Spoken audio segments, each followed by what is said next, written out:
Arestado ang sarong high-value individual sa drug bypass operation kan otoridad sa Zone 1 San Antonio, Iriga City, Camarines Sur. Alas 9:56 din banggi kan Miyerkules, Enero 22. Binisto ang suspect na si alias RR, 37 anyos, soltero, warang trabaho asin residente kan San Francisco, parihong syudad. Nako sa posisyon niya ang 100 gramo ng pigtutubo na shabu na pigkakarkulong nagkakantila din 680,000 pesos. Halinang pigbabantay ng suspect kan otoridad huli sa pagkakaembelto kaini sa pagpapalakop ni illegal na droga.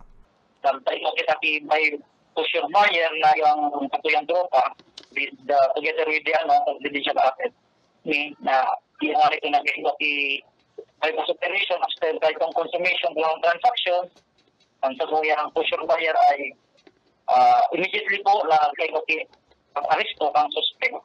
Naaresto ang suspect ang pinagsararong Persacan City Drug Enforcement Unit asin sa koordinasyon sa Philippine Drug Enforcement Agency o PDEA Bicol. Nasunada naman siya nin kasong pagbalgar sa Acta Republica 9165 o Comprehensive Dangerous Drugs Act of 2002. Dahil kami nagputundo sa paglaban ng pinagpapawala na droga. Kaya nga kaya kami pigigiri ng activity, maka-eskwelahan na yan, sa barangay, may doon pulong-pulong na patapos may biglang pagpapahayag na magtaratangan kita kung anong mas magayon na resulta.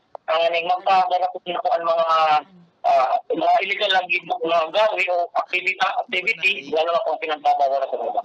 Nasa kustodiya pa kan Iriga City Police Station ang suspect para sa magkakanigong dokumentasyon asin disposisyon para sa mga baretang Tatak Bicol. Hercules Barbacena.